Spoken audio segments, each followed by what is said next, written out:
Guys new wide rules వచ్చాయి. ICC new wide రూల్స్ని introduce చేసింది. చాలా చాలా బౌలర్ ఫ్రెండ్లీ. ఇది చాలా మంచి రూల్ అకార్డింగ్ టు మీ. అదేం సో సపోజ్ ఈ హెల్మెటే 3 స్టంప్స్ అనుకోండి. నేను క్రీస్లో ఉన్నా, నేను లెగ్ స్టంప్ స్టాండ్స్ తీసుకున్నా. ఓకే, సో ఇప్పుడు ఏమవుతుందంటే కొత్తగా ఒక లైన్ అనేది ఇంట్రడ్యూస్ అయింది క్రీస్ నుంచి లెగ్ స్టంప్కి మధ్యలో. ఓకే, ఇట్లా ఒక ఇమాజినరీ లైన్ అనేది ఇంట్రడ్యూస్ అయింది. లెట్స్ సే ఇది ఒక ఇమాజినరీ లైన్ అనుకున్నాం. నాకు కరెక్ట్గా కనిపిస్తుంది కదా, ఇది ఒక ఇమాజినరీ లైన్ అనుకున్నాం. ఇది రైట్ హ్యాండర్స్కి.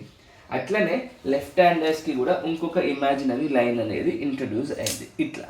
ఓకే, సో దీనివల్ల ఏమవుతుంది అంటే let's discuss with respect to right handers. Okay, ఇప్పుడు ఏమవుతుంది అంటే ఇది నా లెగ్ స్టంప్. ఓకే, సో ప్రీవియస్గా ఏముంటుంది అంటే నేను ఇట్లా వచ్చేసింది అనుకో, బాల్ ఇట్లా వెళ్ళిపోతే హెల్మెట్ పక్క నుంచి వికెట్ల పక్క నుంచి వెళ్ళిపోతే వైడ్ ఇచ్చేవాళ్ళు.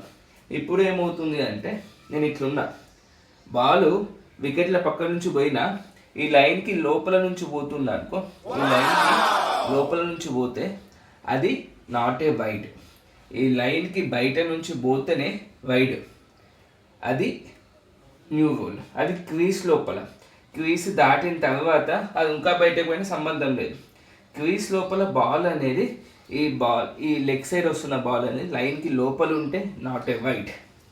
ఆ లీనియన్స్ అనేది ఇవ్వడం జరిగింది. ఆ లీనియన్స్ అనేది చాలా యూస్ఫుల్ అవుతుంది బౌలర్స్కి కూడా.